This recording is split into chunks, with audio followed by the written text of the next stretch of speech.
viewers on Freedom Square TV. Tonight, we're examining a political debate currently steering conversations across Nigeria, especially in the southeast part of this country. The topic before this evening is, of course, the 2027 presidential election, P2B's one-term pact, strategic compromise, or a political risk for the Igbo. It's a very big question. And so, as political realignments intensify ahead of the 2027 general elections, reports and speculations surrounding possible coalition agreements and a one-term understanding involving Mr. P2B have sparked mixed reactions across all geopolitical zones. Some believe such a move will strategically build national trust and strengthen political alliances necessary for power rotation and national unity. Yet others fear it could weaken the long-term political aspiration of Igbo and may perhaps reduce the Southeast's bargaining power in Nigeria's political equation. So tonight, we'll be asking the big question, and that is a one-term arrangement politically wise?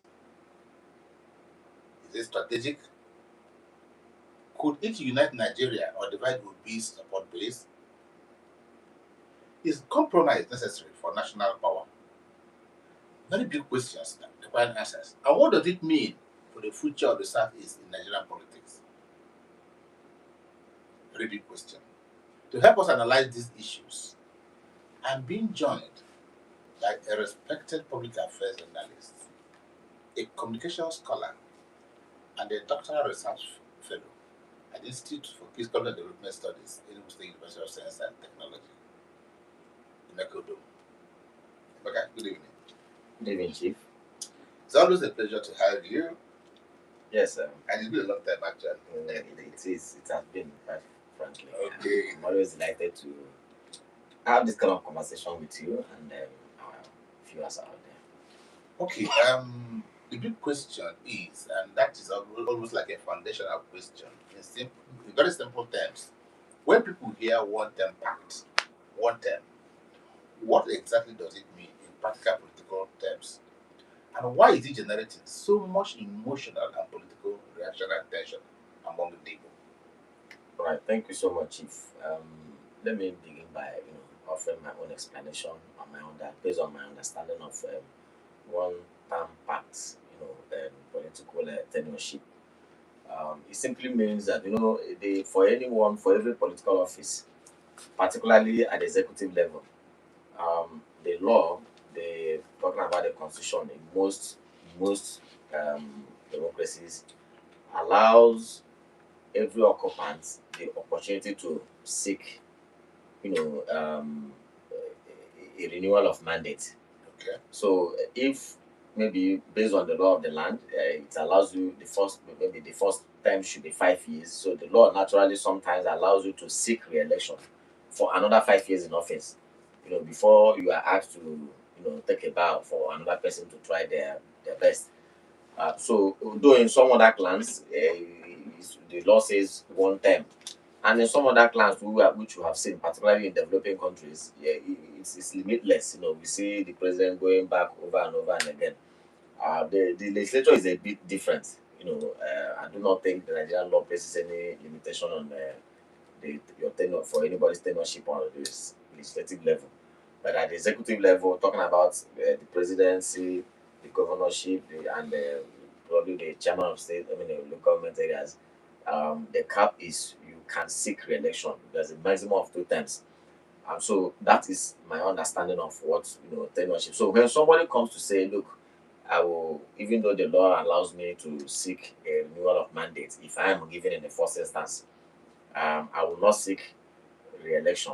I will simply do a one term and bow out. That becomes some kind of a promise that somebody is making.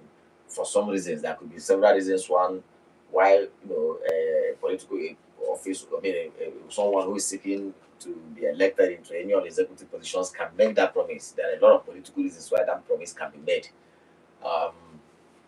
So now, if Mr. P2B had in the past, or is making that promise now, I believe that there are a couple of reasons why he's making such promise.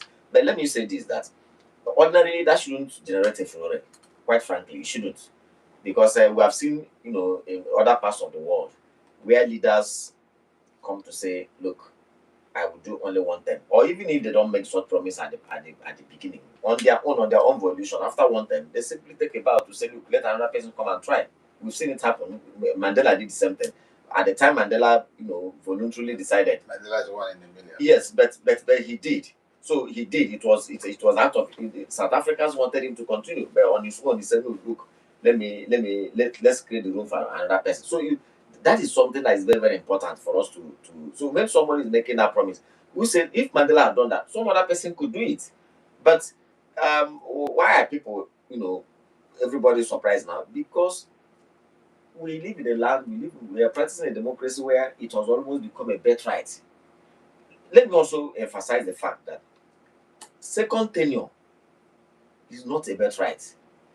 It is something that the electorates, they governed on their own, based on the performance that the incumbent had put up, to say, okay, we are willing to renew this mandate. And it baffles me, or it grieves me, when political office holders begin to make plans exceeding their first tenure.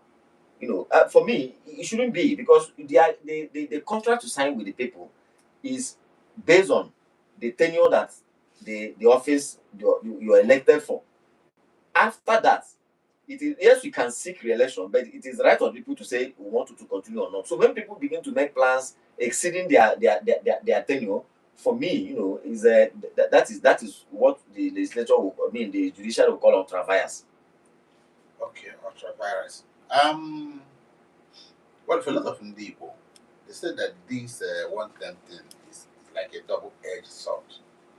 And they argue, sometimes most eloquently, that it is either a practical compromise that paves the way for an Igbo presidency by 2023, 2031, or it is a political risk that may shortchange the Southeast.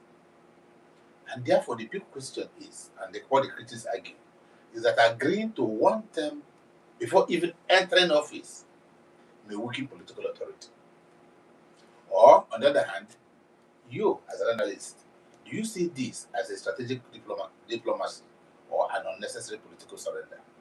I learned something during the June 12th saga in Nigeria, and I was in the university then, and so being somebody from the southeast, in school in the university in the southwest, of course, that the whole June 12th, the whole thing about June 12th and everything had a root in the southwest. So at that point in time, I remember in school, each time you probably as students, you come together to analyze the issues at that time, to try to bring out, to balance up opinions at that time. You are labeled. You are labeled, as long as your points are not supporting the June 12th, you seem to be supporting June 12th, you are labeled as the June 12th. And so that risk has come to be, when only this matter happens and you begin to analyze and to balance issues to be fair. Somebody will be easy for somebody to label you. Oh, he's a supporter of B2B. Oh, he's an obedient and things like that. But that's not entirely the case. The point here is that we look at issues from a very fair and balanced perspective. Now the thing is this, yes, in a land where two terms has almost become like a birthright since 1999, except the late former President Jaradua, who was not allowed to complete his first term because of death. Dr. Goodluck Jonathan himself sought for second term, and unfortunately, he wasn't given. It wasn't given by the people. So, but for all the other presidents, Obasanjo, President Olusegun Obasanjo, President Muhammadu Buhari of blessed memory, it has become like a birthright. And so for anybody, for any elected president to come and say, "Look, I'll go one time," it looks as if, wait a minute, something is wrong here. Why is he saying so? Why has he decided to be a leftist? But like I said before, that should not be the case. Now, to begin with, a lot of people say, is it a compromise? In politics, sir, politics is about compromise. You give away something to gain something. That is what politics is about. And that's why a lot of people will tell you that on the political table, all options are on the table. You make concession, you give away something and you get something. That's number one. Then number two is that um for me, every leader must be emotionally intelligent. And how does emotional intelligence apply in this circumstance? And you look at the way Nigeria is, you look at the feeling of the people, look at the mood of the nation. In Nigeria today, everybody agrees, even though it's not written down anywhere, but most opinions in public places, in debates, I mean, on the media, everywhere, everybody agrees that look, this country is standing on two pedestals, the north and the south. And there has been some kind of a gentleman agreement since we returned to democracy in 1999. Look, when somebody from the south holds the office, yes, the person can be allowed to seek re-election, because the constitution allows it for a second term, and after that, the pendulum moves to the northern part. And so, as it is now, since the last president, President Muhammadu Buhari, did 8 years, it's only fair and equitable that a president from the southern part of the country, and in fact, it was on that crucible that the five northern governors, you know, met in 2022 and had an agreement that look, no matter what happens, power will return to the south. Remember that at that point in time, the APC that was in power was having issues at that time. In fact, from all indications, the opportunity was gravitating back to the north in the person of the Senate president at that point in time, Senator Ahmed Lawan. And so, until these governors came together to say, no, it is very, very unfair. It's not in line. It is not in line with common justice. Let power go back to the south. And so now somebody from the south is rounding up his first 4 year in office and is alive and well. And so it is only necessary that we complete another 4 years from the south. So everybody agrees that the power should remain in the south for the next 4 years. So we find out all the context in that respect, should draw power from that simple agreement. And so Obi himself making that promise, for me, I believe that he's being driven by that sense of understanding, sense of emotional intelligence of the environment, of the ecosystem, and he knows very well that look, if he says vote for me, one of the things that I will count against him now, because he also needs the vote of not only Southerners, also the vote of Northerners. So he understands that many of the Northerners will now sit back to do a calculation to say, look, if we allow this man who is coming in for the first time, if we give him a mandate now in 2027, Yeah. now somebody from the south had already done 4 years. If you give him a mandate now, he may want to take another 4 years. And if he does that, that would mean Southerners being in the saddle for 12 years. Now, they will not just oppose that with the man who had already done 8 years, who had already done 4 years, and renewing his mandate for another 4 years. That will be 8 years, and for power to go back to the north. So they will look at those two issues and say, where do we go from here? The common sense will tell everybody that a typical northern man will say, look, let's go the one that bring power back to the north earlier enough. And so it is based on that understanding that Mr. P2B had made that promise to say, look, I understand this whole thing. I don't want to come and disrupt the system.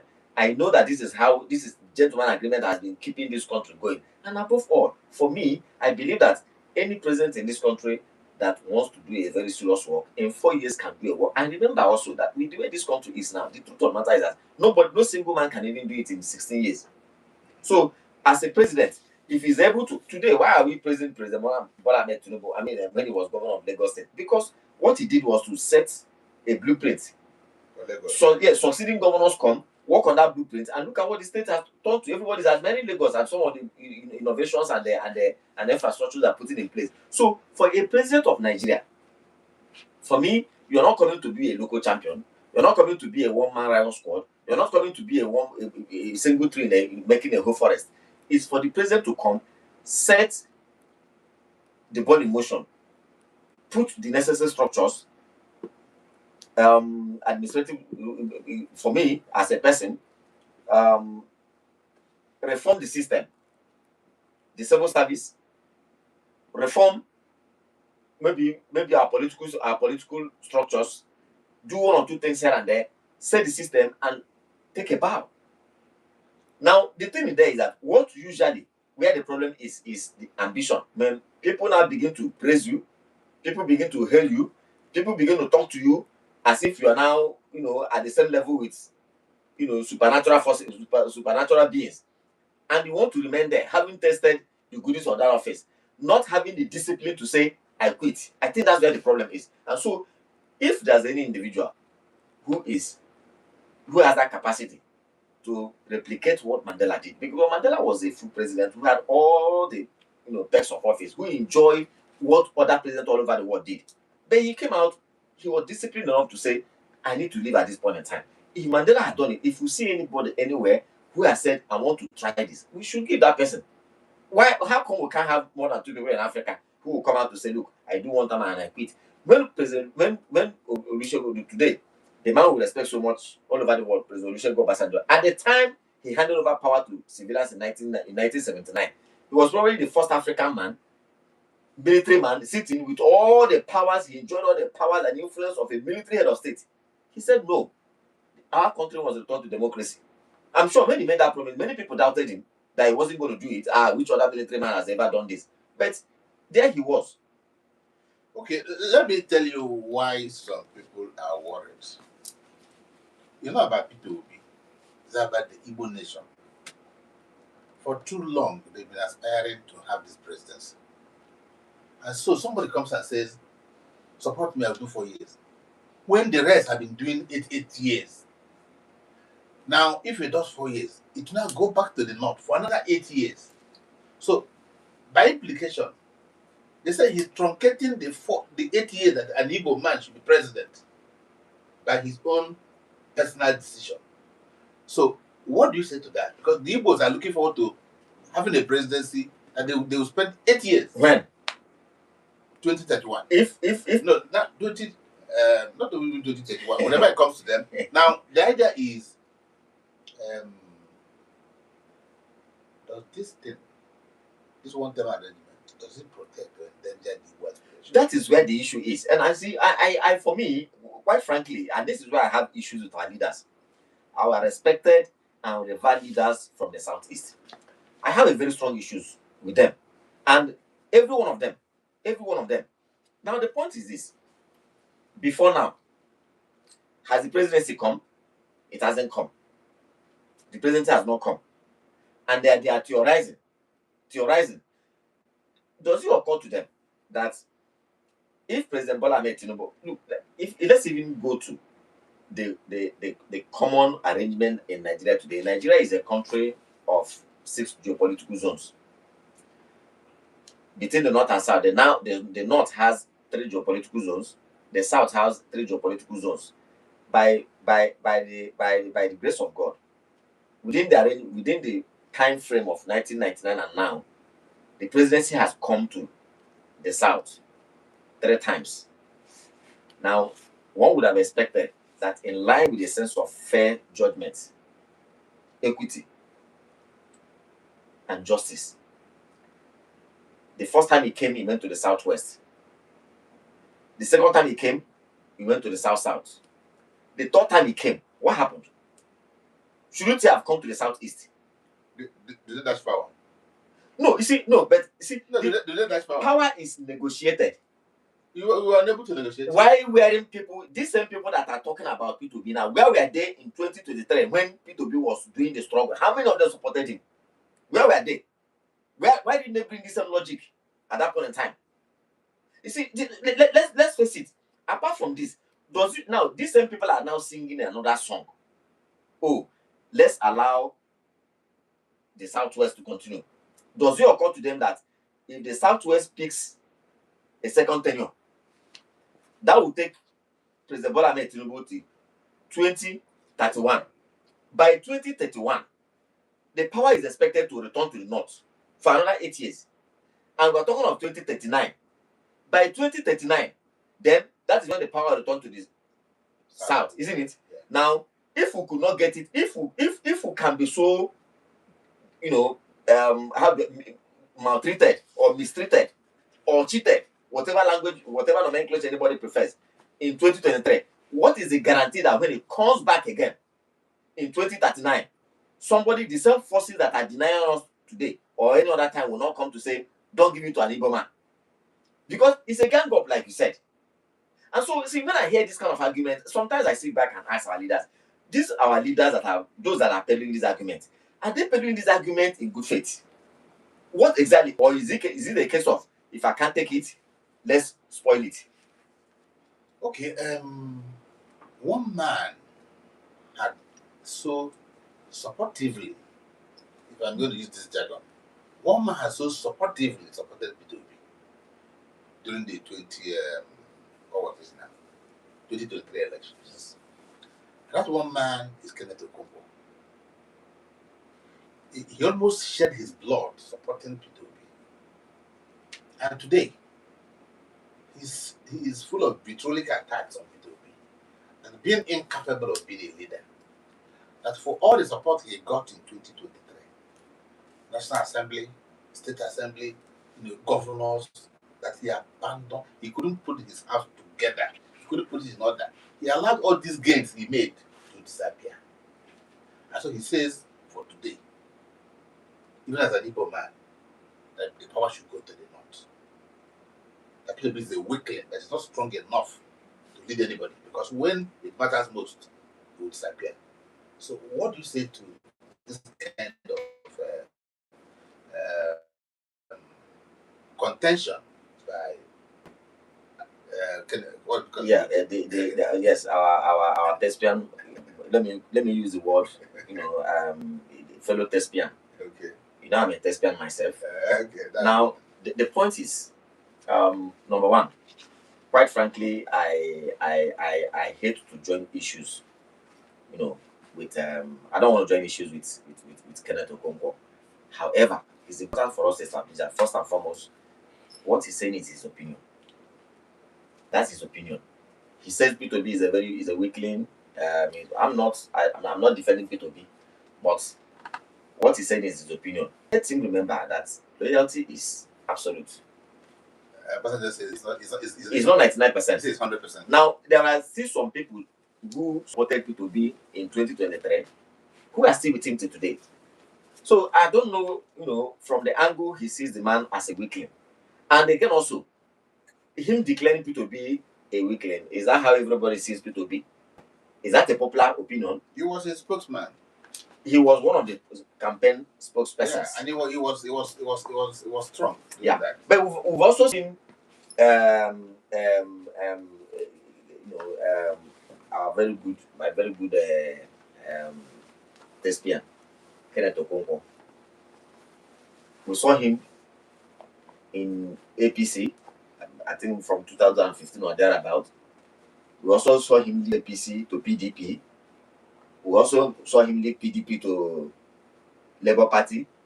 And we again saw him leave Labour Party to for some time partyless until ADC. Now, I respect people, respect their opinion. If that is what he thinks about P2B, I'm not going to contest that, because probably he has seen P2B from another perspective. But you see, the point is, people, Nigerians judge the same way. People judge others by the things they dish out. If today you have Mr. A who comes to say so many good things about you, tomorrow he comes to say so many bad things about you, and next tomorrow he's not saying the same thing about another person else, and next tomorrow is another person else. You look at that man and say, look, Oga, you've told us this same thing about 2, 3, 4, 5 people. So shouldn't we even? Which of them should we take as correct? Is it the one you said? Is it the positive things you said about him that is correct, or the negative things you said about him that is correct, or concerning the other man? See, that is the consequence of when people begin to speak from different parts of their mouth. Yeah, the same thing I tell people like Daniel Bwala. You don't say because it's politics. Yesterday you are praising this man, next tomorrow you are saying bad things. So which one do we take? Well, we read the holy books and it says, "Let your year be ye and let." Now I'm not saying that somebody you probably felt is a man of credibility, and tomorrow if he fails, I think that even when that happens, Yeah. the way you conduct yourself and the way you approach the issue also goes a long way to also define your own credibility. Okay. In any case, the most important thing there is that in all of those things they're saying, in 2027, Nigerians will speak, Nigerians will talk. So we begin to look at how do Nigerians see these presidential candidates. So that is even what is far more important. Okay. Look. Well, the vibrant part of Nigeria society, the youths, the young Nigerians, um, they form a significant part of the obedient movement, and of course, they are becoming politically aware in recent elections. As we approach 2027, what message, if any, do you have for these young voters who are watching you tonight? Yes, for me, my message is very clear. Prior to 2023 general elections, I was involved in advocacy, of campaigns and preaching to young people. Please get involved. Um, Go and register as a voter. Pick up your voters cards.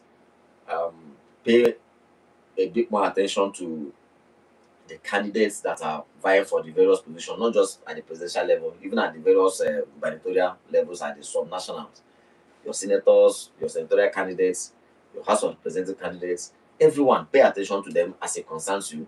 Know the kind of people they are, assess them, so that your votes will be intentionally, channeled, to whoever you want to vote for. Um, that was my message, and that message has not changed. The only thing that we have now is an addition, because I know very well that I'm also a journalist. After the 2023 general election, there were a lot of disenchantment based on how the results went and everything. And so a lot of people I heard, we interacted with people. A lot of people said, "Oh, I have ended it with voting in Nigeria. I'm not going to vote again. I'll tell I'll vote. I will destroy my voters card. I won't take part again and things like that." Yeah, well, maybe very understandable because of disappointments is part of life, and when you do something, you think you are putting a lot. Because we saw Nigerians, and in fact, on the day of the election, we monitored the election. I was an observer, so we went round to many polling units, and we saw how people trooped out, to vote. And so, having put in that level of commitment, and at the time the results came, they felt this was not what they voted for, and things like that. So that disenchantment can come in. But we are begging the Nigerian people and the Nigerian youth to say, look, that shouldn't dampen your morale. If you, for those of us who have tried to, do some readings and some research to understand how the independence of Nigeria came about, those are, those are our progenitors. The people who call our nationalists today, the Azikiwes, the Awolowos, the Sadawanas, and all of them, Ahmadu Bellos, who fought for the independence of this country, then Herbert Macaulays, and all of them. It wasn't just gold at first strike. And if you follow the development, the world history and development of events all over the world today, you find out that there are things you need to be very persistent. You put in your best over and over and over and again until you achieve a golden guinea. So our youth should not relent. In fact, if for anything, they should double the effort. If people were able to put in 50% in 2003, come 2027, they should put in far more than that, 70, 80%. And because it's only persistence and the consistency and commitment that we use to build this nation called Nigeria. So my message for the youth is whatever whatever were the driving force that propelled them to come out in mass in 2023 to vote, all of those things shouldn't be thrown away. They should put in more. Definitely Nigeria will be good. Definitely Nigeria will get there. Because if you relent to say, look, I've tried before, and there can be a free and fair election in Nigeria, you leave the whole thing to those who don't mean well for the country. But if you're there and if they have seen your determination, they will know that the game is up, that a new Nigeria has come to be. Okay, Emeka, virtually all the five Southeast governors, all of them, they pledged their allegiance to the re-election bid of the president. Not one person, all of them are pledged. Some are even going to Aso Rock to do so. I mean, it's seen as a betrayal of the Igbo expectation and Igbo belief that an Igbo man. Are you part of the people who say, look, the governors have done well by going to pledge allegiance, even when their kinsman is trying to kind of salvage what is left of Igbo lack of access to the highest office in the land? Yeah, see, I cannot be part of the people that say they have done well, but that singular act, I want to isolate that act now. For me, I cannot say they have done well in that act, and that is not to say that they don't have the right to do what they have done. They have the right to support anybody they want to support. But what for me, I think is a bit that doesn't go, that doesn't tally with my own belief is that yes, they are governors. They are elected for the people. They speak for the people. But in terms of votes, I do not think anybody has any mandate to go and make a pledge on behalf of others in terms of voting. That is one aspect of, um, one aspect of your national rights, that you don't surrender to anybody, even when you elect your leaders. You still retain that with you. So the truth of it's just like when you are now, if you maybe you're traveling and you're traveling somewhere and you tell your brother, you tell your friend or trust officer, please take care of my wife. It doesn't include the other room. Everybody knows that is one aspect that you retain no matter what happens. So leaders don't have any right to go anywhere to pledge my own vote. As an Igbo man, as a Nigerian from the southeast, my vote remains with me and I give it to whoever I want to give it to. Now, having said that, the leaders themselves may have the right to support, certainly have the right to support anyone. But my only worry in this instance is number one, they have said they are supporting the re-election bid of Mr. President. And it's the same leaders that over time have said we need we need the Nigerian president of Southeast extraction. Now, what has happened is that they have refused to come and tell us when and how that is going to manifest. Because you need to tell the Nigerian, because as a leader, you speak for your interest. If you go to say, Mr. President, we are supporting your second term. Now, everybody understands the consequence of Mr. President's second term. And what are the immediate consequences? That when Mr. President goes in there in 2027, he lives in 2031, expectedly, by God's grace. God is going to give everybody long life and strength. He lives in 2027, and the office goes back to the north, right? And somebody from north comes in and spends another 8 years. So the only time again it will come to the south is in 2039. Now, these our leaders should come to tell us. One, are you saying that the southeast should wait till 2039? Is that what they are saying? Let them say it very clearly and unequivocally. Let us know that this is what they are saying.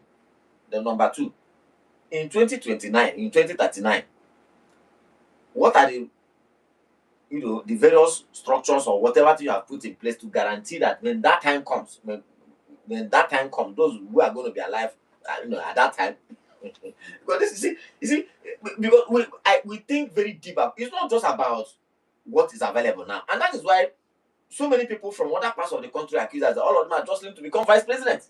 Yeah, yes.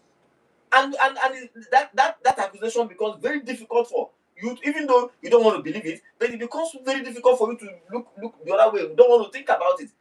So if you calculate all the indices, you have no choice but to believe that look, the reason why this is happening now is because many of them are jostling to be vice president, perhaps in 2031.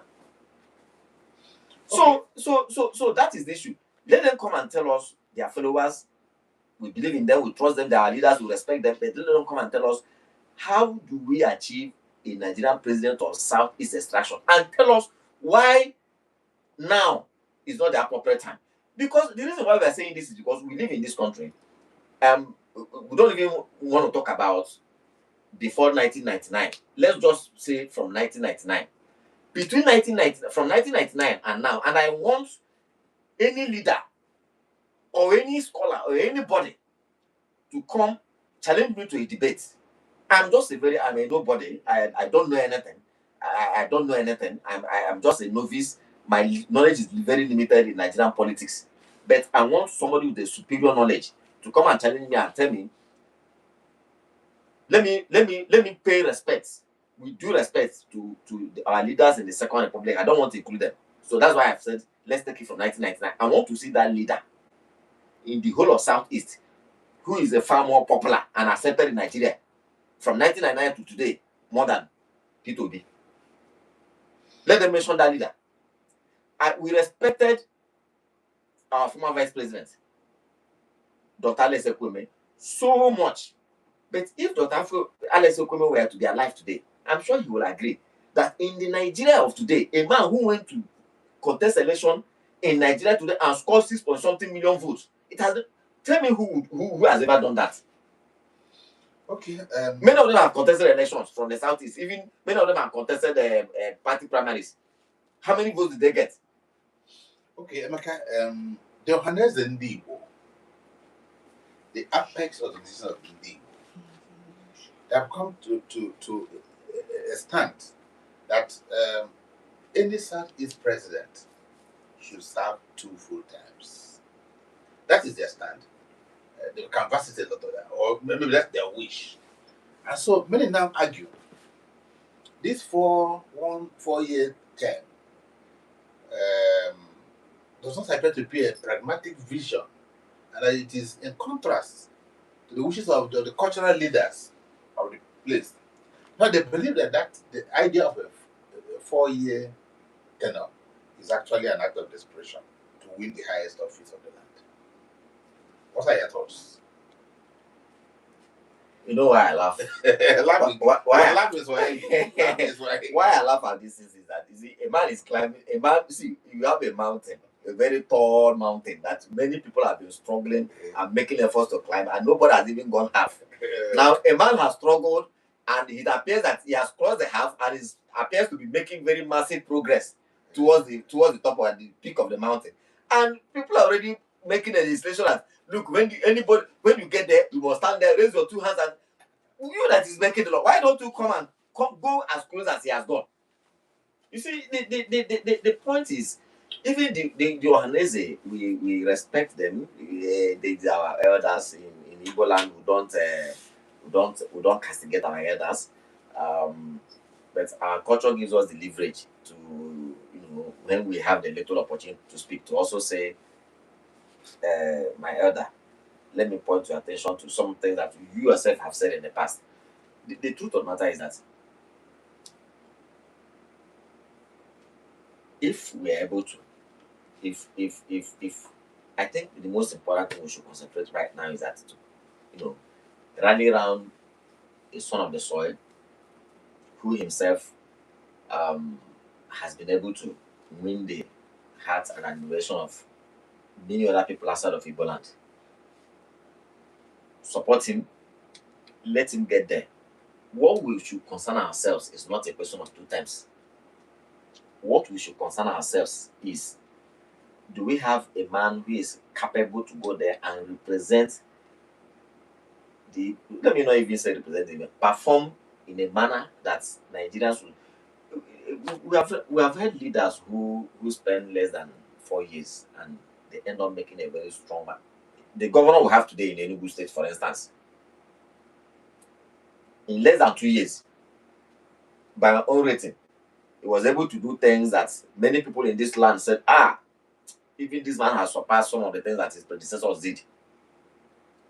Those who are Mr. President today, President Bola Ahmed Tinubu, his campaign managers and those who are speaking for him, even 1 year in office, many people came to say, what this man has done in 1 year, even other presidents, those that combined have not been able to do it. So if we follow all those arguments, It simply means that even in 1 year, a man can surpass what somebody who spent 8 years. So is it about the number of years you spent on the saddle, or what you're able to achieve, the impact you're able to make, or how well you're able to set the country on a path of progress? So which one are we following now? That's I think that we need to sort this out. Is it about today? When people leave this earth, we hear others in their eulogies and in their tributes to say, though he lived a very short life, but within this short life, he impacted many. So, do people say these things to patronize others, or to sweet tongue others, or are they saying it? Does it make any meaning? So, for me, I don't even think it's about spending to see, because when presidents, in fact, in Nigeria, if we all want to be very honest with ourselves, we will agree that most leaders in Nigeria actually perform during their first tenure. When it is time for the second tenure, all of us will know. Some in most cases, if we have to use in some of the subnationals as a litmus example, what we see in most of these places is an anticlimax. Sometimes we begin to ask, maybe we should have even allowed this man to make his exit after 4 years. Okay, okay, there are about 2 or 3 questions before we just round up for the day. And this is very key. Many said that by this single time that Mr. Peter is canvassing, that what it will mean is to validate a claim, and that is the opposition's claim, that Southeasterners only function best as transitional figures rather than long-term leaders. And they give the Zik of Africa, they think the Yabi Rusi, and I think that those people who have tried to lead Nigeria were like leaders in transit. And that now another man is clearly democratically trying to say what to be a leader in transit. These are very rapid arguments that don't have any substance anywhere. They are very, very material, they hold no water. They said the same thing about Muhammad Buhari when he was military head of state. They said it was that he was only a figurehead, and Idaba was the one ruling. They said the same thing about President Olusegun Obasanjo when he was military head of state. They said it was Yar'Adua that was, in fact, he was even afraid of the north. So you see, these are stories. Nigerians are very creative people. They are very good in coming up with stories to discredit, especially when they are trying to drive home a point. See, the thing is this: it's simple to be that some people say, you don't know this man, no, this man won't be able to control even his president. So which one do we believe now? Which one do we believe? Some people have come to say when he was governor in Anambra State, the man, you can't even advise him. He doesn't listen to advice. He doesn't do this. He doesn't do that. So which one? So some people are saying he's a weakling. He's going to be a weakling. This is a man who is here to get there. See, all these arguments. The truth is that for me, in fact, if you ask me my opinion about Nigeria of today, what we need our president in a single term. Yes, there could be this argument that we can elongate the single term to be 5 years or 6 years. But for me, with what we have seen in Nigeria of today, even at the governorship levels, let's have a single tenure. Let's have a single tenure. You see, because when you have an incumbent contesting election, we have seen a lot of things. Nigeria, all those governors at a standstill because Exactly. So sometimes we ask ourselves, do we even want to reform this country? Do we want this country to move forward, or are we the ones putting a clog in the wheel of progress? We are creating impediments, and at the same time we are lamenting that the country is not moving forward. If we are going to reform this country, for me, I think we should have a single tenure for our executive office holders. A single tenure of 4 years or 5 years. I mean, if they want to extend it to 5 years or 6, it's okay. But I don't see anything wrong in 4 years. Look, will you say Mandela didn't do anything in South Africa in 4 years? Quite a lot. Okay, that's apart the prescription you just made. There's again another speculative concern of leaders, and they said, as we would have considered that Peter Obi takes power for a single term, but loses the legislative and institutional backing needed to execute the agenda in just 48 months. What are they saying? Assuming he becomes president and does not have the legislative majority to govern, how would that again impact? You see, these are is a concern. Yes, it's a concern. This is highly speculative. That speculation came on the premises that on the speculative premises that he may just as an individual win the presidency and his party doesn't mean much at the National Assembly, isn't it? Good. When we get to that bridge, we'll cross it. When this president came now, this APC that is in power today, when they came to when they were sworn in on May 29, 1990, I mean 2003, the kind of overwhelming majority they have in the House now and in the Senate, did they have it? As of that time, I'm aware that they didn't even have to total majority. In fact, they had to lobby, they had to do also so many things to get the opposition senator to support their choice of Senate president and principal officers. Isn't that correct? And Nigerians forgetting. So that when that time comes, himself and his people and I mean his party people, they will play the necessary politics. And these same people you're seeing about now, then you will begin to see them cross carpet. Is it not the same people? Kenneth Okonkwo predicted, even before P2B left the ADC, that Mr. P2B is afraid of primaries. That he likes to be handpicked to become a presidential candidate. And he talks about the Labour Party, how they ran away from the PDP to Labour Party. And now again, he came to ADC. And when it was time for him to face an internal party democracy, he now ran to a place where he has not been handpicked without a contest as a presidential candidate. He says that's why he said these are signs of a weakness. Yes. That is his opinion. And the question to ask is, in 2003, when he supported P2B very clearly, he knew that P2B did not pass through any contested primaries. So why if he as a Democrat holds the principle of internal democracy and the internal primaries as a way to produce the best candidate for a party, if he holds it so dearly, why didn't he speak up why did he support P2B in 2003? Why did you support a candidate who didn't pass through primaries, who came as a sole candidate? So why is he saying so now? Because two of them have disagreed. And you see, in all of these things, see, I never even disagreed with him. No, you see, the point is that that's what I'm saying. You know, initially I said I don't want to join issues with he's a tester, even though he's a lawyer. I'm a trained theater artist, so I don't want to because he has made a mark in the thespian world, and so I reserve that respect for him. And so I don't want to talk about it. No, but he's in the murky waters of politics. Yeah, he's in the murky. That's what I'm saying now. I don't want to play into the dirty arena. I don't want to do that. It might look as if I'm not to be spokesperson. First and foremost, I'm just analyzing issues from a very balanced perspective. I have my own areas of disagreement with P2B. You know, why the issue now, for instance, the issue of Obi. He said Obi didn't contest primary. For me, I share the sentiment that P2B probably should have, contested the primaries in ADC. I share that sentiment, but not to castigate him. My believing that he should have contested it does not mean that because he didn't contest this, he's not a weakling. That is playing beyond the crucible. I mean, beyond the level. I mean, the ribbon and going descending into the dirty arena. I don't want to do that. So but the point is this: when he knew that P2B didn't contest primaries in 2023, and that for a person who didn't contest primaries is a sign of weakness, why did he support him? That's the time he should have said it. See, he should have said no. If you're going to do this, I pull out. Please let that be primaries, even if it means bringing people. Let them come and let the whole world see us that we have conducted the primaries. He didn't say so. So why now begin to call the man a weakling? Okay, Amaka, I want you to very finally summarize all you said. The contentious issue is that many think that for Igbo, that the 4-year tenure that P2B has propounded may not serve the Igbo interests.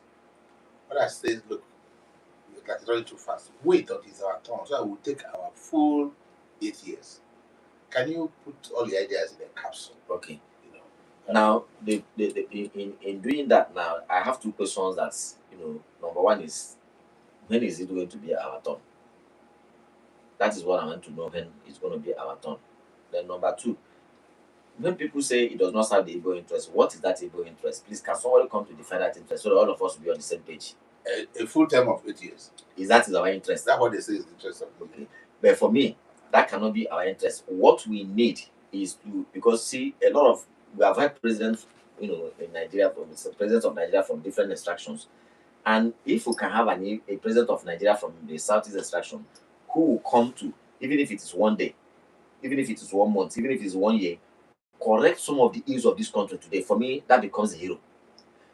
Many people today, if you call a lot of people today to say, in the history of Nigeria since 1999, can you please mention 3 best presidents that we have had Obasanjo, we've had Yaradua, we have Goodluck Jonathan, we've had Muhammadu Buhari, and we're having President Bola Ahmed Tinubu right now.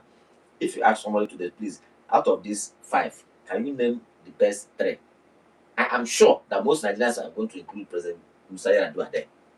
And yet, this was the man that his tenure was the least among all of them. So what are we talking about? Can people please be honest and truthful for once? For me, if Peter Obi, Nigerians give him the mandate, let him get there. If he's able to solve at least 1 or 2 of the numerous problems that are bedeviling this nation today, even in 1 year or 2, which I believe that a serious-minded president can do those, even if it's 1, he would have been a great success. The only problem I have issue, like I said, I'm not a spokesperson. I have my own issues. Is for number 1, I would have wished that the entire opposition put their strength under one barrel, to be able to make a great impact. That is what, but it appears that is not happening. So Nigerians should be able to, make a free choice. After all, that is the hallmark of democracy. There's no democracy if there are no choices to make. And the more the choices, the merrier, and the more democratic it is. Okay, I think this is a very beautiful point, to end this conversation. But before then, well, of course, for those who are watching us, tonight's discussion reminds us that politics is not about power, but also a perception, a negotiation, an identity, and national direction. Whether P2B's reported one-time pact becomes strategic compromise or political risk remains a matter for intense debate in the coming days, coming weeks, and coming months. But one thing is clear as clear. Nigerians are paying attention, asking difficult questions, and of course demanding a political future built on fairness, inclusion, and accountability. So I want to sincerely thank our guest, Mr. Megodom, for sharing his insights with us. He's been quite frank, almost brutal to a point. So, Emeka, thanks for the honor. And we do hope we'll invite you next time we'll be here. Always my pleasure, Chief. Thanks so much for having me. Okay, this is where we say final bye-bye to our who's watching us. Thank you for watching Political Conversations on Freedom Square TV. Join us again as we continue to examine the issues shaping Nigeria's democracy and future. Good night. Remain blessed. And of course, I would now want to add, may God bless the Federal Republic of Nigeria. Amen.